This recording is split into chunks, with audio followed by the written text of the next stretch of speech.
할렐루야, 참 좋으신 우리 주님의 이름으로 문안드립니다. 오늘도 우리가 자원의 말씀을 함께 보며 하나님이 우리에게 말씀하시는 참 하나님이 기뻐하시는 인생의 모습이 어떠한 것인지 분명하게 깨닫고 또 그 깨달은 대로 오늘 하루도 그 말씀에 따라 우리의 삶을 살아가며 하나님의 은혜와 지혜와 계시의 말씀이 우리의 삶 가운데 늘 함께 하시기를 주님의 이름으로 축복합니다. 자, 오늘은 잠언 30장 말씀을 함께 볼 텐데요. 하나님의 말씀은 순결하다라는 제목으로 함께 말씀을 한번 묵상해 보도록 하겠습니다. 자, 오늘은 아굴의 잠언이다라고 되어 있죠. 자, 1절에 이것은 야게의 아들 아굴이 말한 잠언이다라고 이야기하고 있습니다. 이 사람이 이디엘에게 말하고 또 이디엘과 우갈에게 말하였다. 이 아굴이라는 사람이 누구일까? 많은 성경학자들이 추측하는데요. 솔로몬 자신의 또 다른 이름이다. 라고 하기도 하고 아니면 솔로몬 시대에 또 그 신하 중에 또 지혜로운 사람이다라고도 이야기를 합니다. 근데 전체 내용을 읽어보면 그 표현하는 것이나 나타내는 어떤 그런 내용 속에서 솔로몬은 아니겠구나라고 좀 생각되는 것 같아요. 그럼 솔로몬의 신하 중에 한 명인데 이 사람이 또 사람들에게 가르쳤던 이 지혜의 말이 또 당대에 많은 사람들에게도 알려졌던 것 같습니다. 자, 이 사람은 또 어떤 지혜의 말씀을 남겼는지 볼까요? 자, 참으로 나는 사람이라기보다는 우둔한 짐승이며 나에게는 사람의 존용이 없다. 엥? 지혜의 말씀을 지금 전하고 있는데 이 사람이 자기를 소개하는데 뭐라고 이야기합니까? 나는 사람이라고 하기에는 너무 우둔하다. 짐승처럼 우둔하다. 나에게는 사람으로서 갖춰야 될 그런 총명이 없다라고 이야기하죠. 어, 정말 이 사람이 그렇게 지혜가 없고 무지한 그런 사람이라서가 아니라 아마 문맥을 보아 하나님 앞에서 자기 자신을 비추어 보았을 때 그 하나님의 크고 위대하시고 지혜가 무궁무진하신 그 앞에 나는 정말로 보잘것없는 존재, 그 존재에 지나지 않는다 하는 자신의 영적인 무지와 연약함에 대하여 고백하고 있는 것 같습니다. 이어지는 내용을 볼까요? 나는 지혜를 배우지도 못하였고 지극히 거룩하신 분, The Holy One이죠. 지극히 거룩하신 분을 아는 지식, 또 깨우치지 못하였다. 한 번도 배우지 못하였진 않았을 거예요. 그러나 아무리 알려고 해도, 아무리 배우려고 해도 나는 그 하나님을 알 수 없다라는 거죠. 그 거룩하신 분을 아는 지식이 정말 난 도무지 깨우쳐지지 않는다라고 하는 그런 좀 겸손의 고백인 것 같습니다. 어쩌면 솔로몬의 신하였기 때문에 솔로몬이 가지고 있는 그 무궁무진한 하나님의 지혜, 그 지혜를 옆에서 보면서 어, 참 다른 사람들이 볼 때 야곱도 굉장히 지혜자였겠지만 스스로 느끼기에는 나는 정말 지혜가 부족한 사람이다. 라는 그런 생각을 했을지도 모르겠습니다. 마치 동네에서 내가 축구를 제일 잘해. 그래서 막 좀 마음이 이렇게 어깨가 으쓱으쓱하고 있었단 말이지. 그러던 어느 날 시합을 하던 중에 누굴 만났어. 너무 축구를 잘해. 알고 봤더니 메시야. 그러면서 이제 깨닫게 되는 거지. 나는 축구를 조금도 모르는 사람이었구나. 나는 저 메시가 누군지도 모르는 정말 무지한 사람이었구나. 라는 어떤 깨달음을 가지게 된 것과 비슷한 것 같아요. 적절한 비유인지 모르겠지만 아마 이 아굴이라고 하는 사람이 하나님 앞에서 또는 하나님이 주신 그 지혜의 끝판왕 솔로몬 앞에서 아마 이런 겸손한 마음을 좀 가지게 된 것은 아닌가라고 생각되지만 좀 더 전자가 하나님 앞에서 자신의 영적인 무지를 깨닫는다라는 것이 좀 더 정확한 해석인 것 같습니다. 그러면서 그 다음 또 계속해서 볼까요? 하늘에 올라갔다가 내려온 사람이 누구며 바람을 자기 손에 옮겨주고 있는 사람이 누구냐? 누굽니까? 네, 시적인 존재죠. 물을 그 옷자락에 싸고 있는 사람이 누구며, 옷자락에 싸고 있다가 물을 쭉 이렇게 뿌리고, 그죠? 또, 땅의 모든 경계선을 그은 사람, 땅의 끝과 바다의 어떤 그런 경계선, 절벽과 뭐 이런 모든 땅의 경계선을 그은 사람 누구입니까? 신적인 존재죠. 그 사람의 이름이 무엇인지, 그의 아들의 이름은 무엇인지 정말 네가 아느냐라고 하면서 우리는 이 신적인 지혜, 영적인 지혜가 없다라는 것입니다. 우리는 다 이것을 깨닫지 못한다는 건 그의 아들의 이름. 어, 정말로 감각이, 영적인 감각 뛰어나지 않습니까? 하나님의 아들. 그 아들의 이름에 대하여 그가 알지 못한다라고 지금 이야기하고 있지 않습니까? 그리스도에 대하여 나는 알지 못한다라는 것입니다. 사실은 굉장히 지혜로운 사람이죠. 하지만 스스로를 굉장히 겸손하게 낮추며 지금 이 잠언을 시작하고 있다라는 것입니다. 우리가 어떤 이야기를 시작할 때 자기 자랑을 막 밀어놓고 내가 이렇게 대단한 사람인데 라고 이야기하는 게 요즘 트렌드입니다. 좀 자기 PR 시대. 그러나 언제나 우리가 스스로 겸손하게 하고 자기의 연약함과 또 실수를 통하여 우리에게 지혜를 주는 사람의 이야기가 더 귀에 잘 들어오고 마음에 와닿는 것을 여러분들도 아마 경험하실 거예요. 나의 실수와 연약함, 그런데 그것을 어떻게 극복하였는지 하는 스토리가 훨씬 더 설득력이 있는 것이죠. 지금 아굴이 그렇게 이야기를 시작하고 있습니다. 계속 보겠습니다. 하나님의 말씀은 모두 땡땡하며 플라우리스라고 하고 있죠. 순결하며 네. 그분은 그를 의지하는 사람의 쉴드가 되어 주신다. 네, 방패가 되신다라는 것입니다. 그 땡땡에 아무것도 더하지 말아라. Do not add to his word. 말씀이죠. 그 말씀에 아무것도 더하지 말아라. 그렇지 않으면 그분이 너를 책망하시고 너는 거짓말을 하는 사람이 될 것이다. 말씀에 대한 이야기를 하고 있습니다. 하나님의 말씀이 얼마나 순결하며 또 우리에게 위로와 피할 그런 어떤 방패가 되고 그렇게 그것에 더할 것이 없다라는 거죠. 그것에 내가 뭔가 더할 것이 있다라고 하는 것은 하나님을 업신여기는 것이고 결국은 그것은 거짓을 말하는 사람이 되는 것이죠. 그러니까 우리가 이 하나님의 말씀 앞에서 얼마나 무지한 사람인지 이것을 깨닫는 사람, 이 사람이 들을 만한 마음을 가지고 배우고자 하는 마음을 품는 지혜자가 될 수 있다라는 것입니다. 계속 보겠습니다. 주님께 두 가지 간청을 드립니다. 자, 지금 그래서 이 사람이 주님께 두 가지 간청을 드리는데 뭡니까? 제가 죽기 전에 그것을 이루어 주십시오. 죽기 전에 두 가지 소원이 있답니다. 첫 번째, 허위와 거짓말을 저에게서 멀리하여 주시고. 자, 허위와 거짓말 바로 이거죠. 거짓말. 하나님의 말씀에서 떠나는 것. 자기의 어떤 지혜가 더 뛰어나다라고 속이는 것. 허위와 거짓말은 바로 그런 것이라고 저는 생각되어집니다. 그래서 이런 허위와 거짓말을 저에게서 멀리하여 주시고, 두 번째, 이것이 영적인 삶에 대한 부분이었다면 이것은 육신의 삶이죠. 뭐라고 이야기하고 있습니까? 저를 가난하게도 부유하게도 하지 마시고 오직 저에게 필요한 양식만을 주십시오. 자, 이 재물에 대한 부분이죠. 가난도 부유도 아니라는 것입니다. 가난은 어떤 것입니까? 정말 우리 삶에서 필요한 것을 누리지 못하는 거죠. 먹어야 되는데 먹을 수 없어요. 옷을 사 입어야 되는데 옷을 사 입을 수가 없어요. 뭐 살아야 될 집이 있는데 공과금을 내야 되는데 관리비를 내야 되는데 그런 것들 삶에 있어서 기본적인 것들을 할 수가 없는 것이죠. 이런 것들을 누리지 못하는 것이 가난입니다. 그 유효한 것은 무엇입니까? 이런 필요를 채우고도 이상을 누리는 거죠. 필요 이상을 누리는 것. 옷을 사 입을 수 있는데 더 좋은 것을 살 수 있습니다.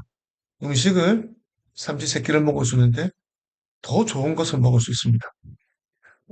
아늑하게 살 집이 있는데 더 좋은 집이 있는 거죠. 그렇게 필요 이상을 누리고 또 나누어 주어도 부족함이 없는 것들이죠. 자, 이런 삶이 부유한 삶이다라는 것입니다. 근데 이 사람은요, 이런 것들이 딱 필요한 만큼만 있길 원한다라는 것입니다. 필요한 양식만 주십시오. 자, 이게 기준입니다. 필요한 양식. 사람마다 조금 기준은 다를 수 있겠지만, 기본적으로는 대동소이할 겁니다. 어, 그죠? 기본적인 의식주에 대한 부분들. 그런데, 딱 필요한 양식만 얻는답니다. 제가 배가 불러서, 너무 넘쳐서 주님을 부인하면서, 내가 너무 이제 배가 부르고 하니까, 주님이 누군데? 난 내 삶에 부족한 거 없다. 라고 이야기하는 거죠. 그렇게 내가 하나님을 떠나 교만한 자가 되지 않게 하는 것. 또 내가 너무 가난해서 필요한 것들이 없어져서 내 인생은 왜 그래? 라고 외치면서 다른 사람의 것에 도둑질하거나 하나님, 당신이 살아계시다면 그럴 수 있습니까? 라고 하면서 하나님의 이름을 욕되게 하거나 하지 않도록 하여 주십시오. 자, 우리도 이 부에 대한 성경적 가치가 필요합니다. 자, 이것은 아굴의 자문이죠. 아굴이 가지고 있는 부에 대한 기준입니다. 아굴의 기준이라고 이야기할 수 있겠죠. 하지만 잠언에서 이 하나님의 말씀에서 아굴의 기준을 우리에게 소개하고 있는 것은 그냥 되어진 것이 아니죠. 우리도 이런 좀 부에 대한 기준이 필요합니다. 하나님이 주시면요, 우리가 누리는 것이고 그것으로 선한 일을 하는 것이죠. 하지만 그렇지 않다라고 한다면 우리는 우리의 삶 가운데 또 만족하며 필요한 양식을 주시는 하나님께 감사하는 마음을 가지는 것. 이것이 또한 매우 중요하다는 것입니다. 부는 누구에게 있습니까? 하나님의 것이다. 하나님 소관이라는 것. 주실 수도 있고, 가져가실 수도 있다. 주님은 주시며, 주님은 찾으시네. 여기서 주시며라고 하는 것이 로드십이 아니죠. 주신다라는 것입니다. 그리고 찾아가신다라는 것이죠. 예, 이것은 다 하나님께서 하시는 일이다라는 것입니다. 욥의 고백이었죠.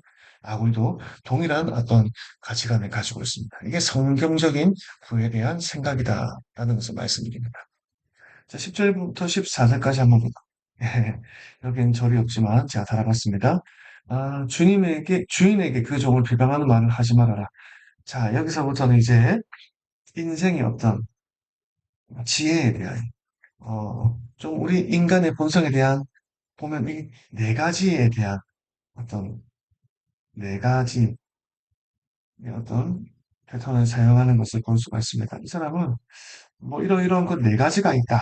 뭐 우리도 그런 말 쓸 때 있죠. 이 세상에는 두 부류의 사람이 있다. 세 종류의 사람이 있다. 뭐 이런 이야기 하는데 아굴은 네 가지로 주로 이렇게 비유를 들어 이야기를 합니다. 자, 한번 보겠습니다. 자, 여기는 먼저 자, 그러지 말아라 라고 생각되어지는 부분에 대하여 우리에게 가르침을 주고 있습니다. 자, 어떤 부분일까요? 한번 보겠습니다. 인간의 대표적인 죄, 인간이 수용해야 될 지혜에 대하여 지금부터 쭉 나열을 합니다. 자, 인간에게 어떤 죄가 있습니까? 자, 한번 봅시다. 주인에게 그 종을 비방하는 말을 하지 말아라. 그 종이, 어떤 주인에게 종이 있는데 그 종을 비방하는 말을 이 주인에게 하지 말라는 거예요. 왜냐하면 그 종이 너를 저주하고 너에게 제가 돌아갈까 두렵다. 앙심을 품겠죠. 어떻게 나에게 그렇게 할 수가 있지? 내 주인에게 나에게 대해 안 좋게 이야기할 수가 있지? 이 주인을 미워하는 것이 아니라 자기의 그 혼이 났을 때 이 주인을 미워하는 것이 아니라 누구를 미워합니까? 이 주인에게 비방하는 말을 한 그 사람을 이 종은 저주하게 되는 것이죠. 이 말을 우리가 참 조심해야 될 필요가 있다라는 것입니다. 또 대표적인 그래서 안 되는 죄악이 뭐가 있습니까?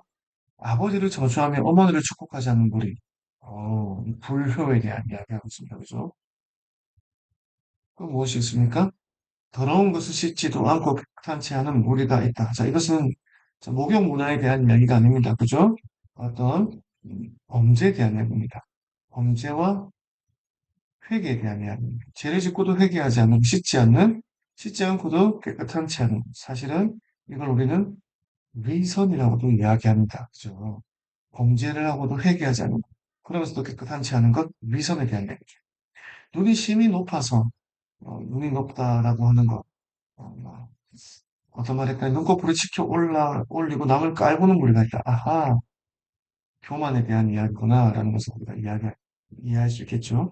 이빨이 긴 칼과 같고 턱이 큰 칼과 같아서 이빨이 칼이에요.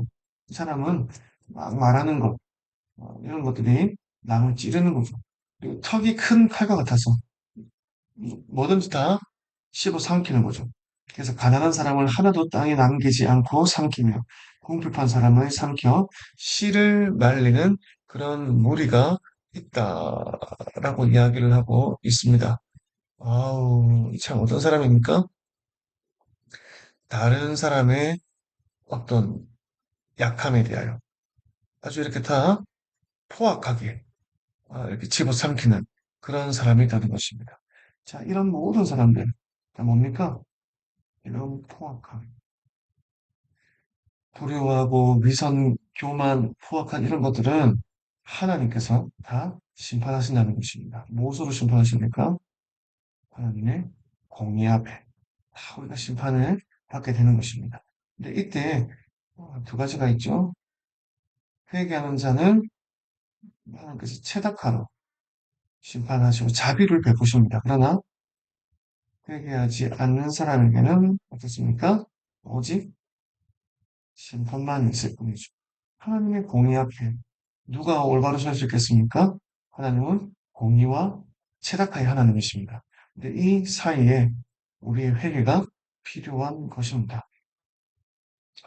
회개하는 자에게 하나님은 넉넉하고 너그럽게 용서하시고 또 덮어 주시는 분이십니다. 그 다음 볼까요? 거머리. 자, 거머리는 뭡니까? 피를 빨아먹는 애죠. 자, 여기서는 끝없는 인간의 탐욕. 사실 비유적으로 이야기하고서 탐욕이 가득한 인간. 달라 달라 하면 보채는 딸이 둘이 있다라는 것입니다. 아, 예. 달라 달라 하면서 끝도 없이 보채는 딸 둘이 있는데요. 아, 자, 이것이 뭐가 있습니까? 자, 전혀 배부를 좀 모르는 것이 셋, 만족할지 모르는 것이 넷이시고, 스올은 지옥이죠.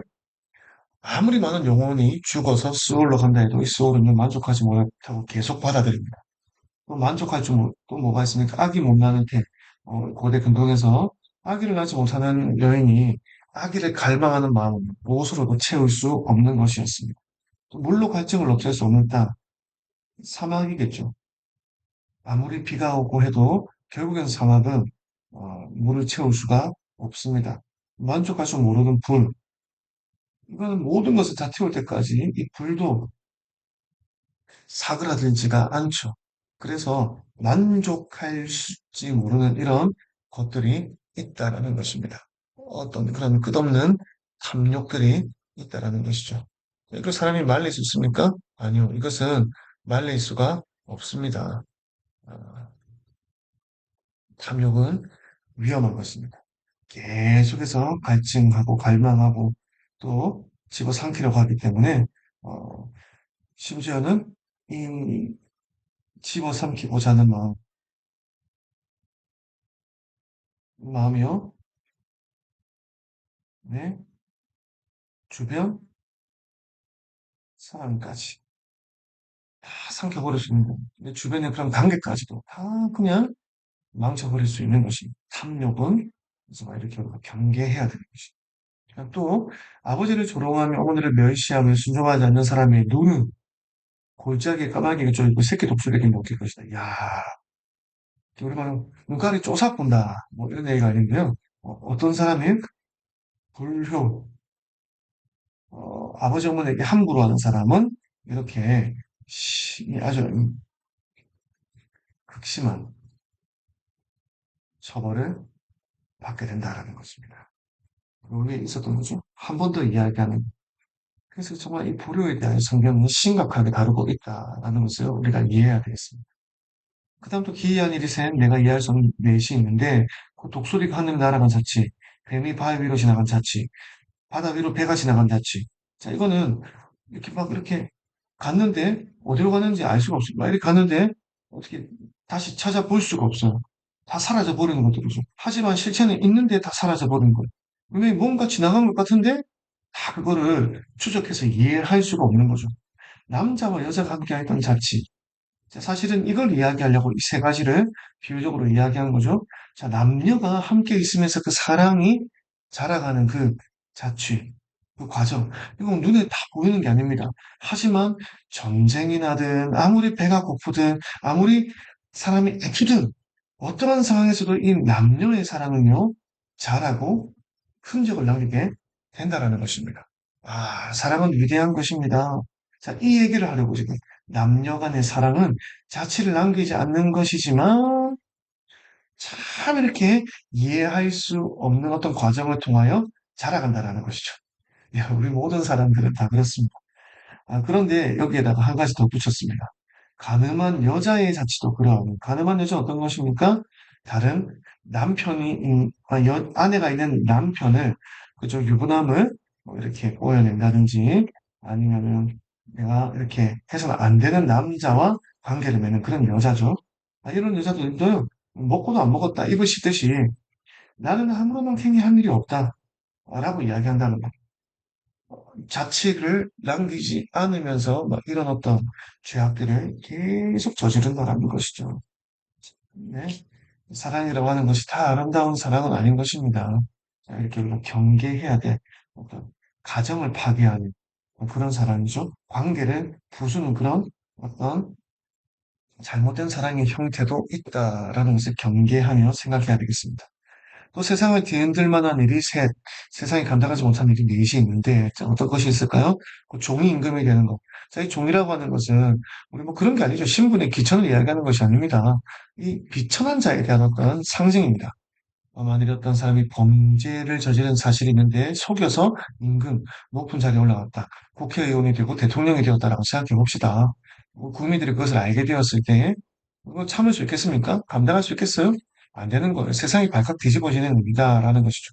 또 어리석은 자가 배불리 먹는 것. 자, 어리석은 자는 어떤 자입니까? 성경에 보면요. 일하지 않는 자. 네, 뭐 그런 사람이죠. 그런데 이런 사람이 한 방에 어떻게 갑자기 부자가 되었어. 아주 그렇게 부유하게 되었다는 거예요.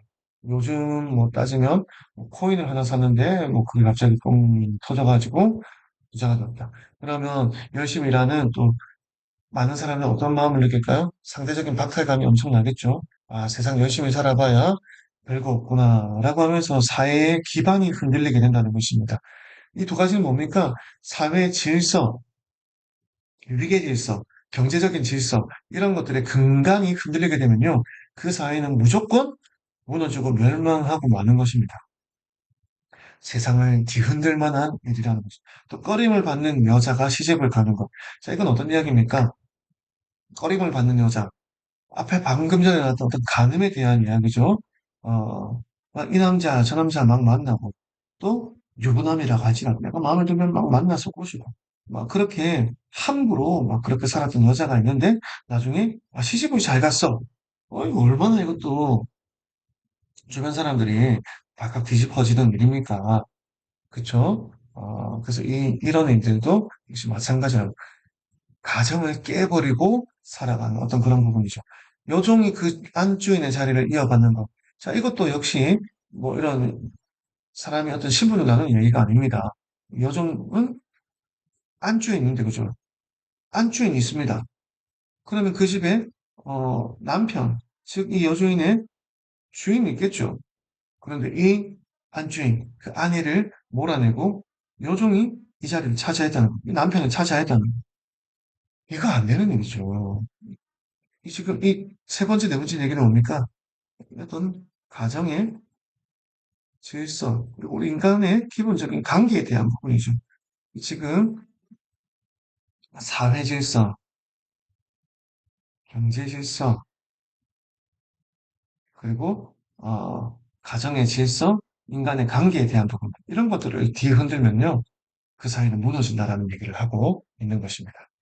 그다음, 땅에서 아주 작으면서 가장 지혜로운 것이 넷이 있다. 자, 우리가 배워야 될 지혜, 그러니까 경계해야 될 지혜가 중요한데 지금 배워야 될 지혜. 힘이 없는 종지만 먹을 것을 여름에 일하는 개미. 자, 솔로몬도 잠언 6장 6절에 개미에게서 배우라라고 이야기했죠. 약한 종류이지만 바위 틈에 자기 집을 짓는 오소리. 오소리라고 이야기했는데 우리 기억개정 성경에 보면은 사반이라고 나옵니다. 자, 이거죠. 바위 너구리라고 하는 동물의 일종입니다. 우리나라에서는 발견되는지 잘 모르겠는데 시리아 쪽에서 많이 이렇게 발견되는 그런 종류입니다. 자, 이런 애들은 약하지만 바위 틈에 집을 짓기 때문에 냉수로부터 자신을 보호합니다. 자, 임금은 없으나 떼를 지어 함께 다니는 메뚜기 떼. 작지만 늘 떼를 지어 다니고 메뚜기 떼가 한번 떼를 지어서 정말로 한번 지나가면 먹을 것이 남는 것이 없을 만큼 무섭죠. 또 사람의 손에 잡힐 것 같은데도 왕궁을 지나던 도마뱀. 예, 도마뱀. 사람 손에 잡히지도 않고 왕궁을 가는. 야, 왕궁에 사니까 얘는 정말 왕족이죠. 네, 이런 것들은 우리가 배워야 될 애들이다라는 거죠. 그 지혜로 자신을 보호하는 사람들입니다. 왕궁에서 도마뱀이 있는데 왕없으면 막 호들갑 떨며 잡을 수 있습니까? 그렇지 못하는 거죠.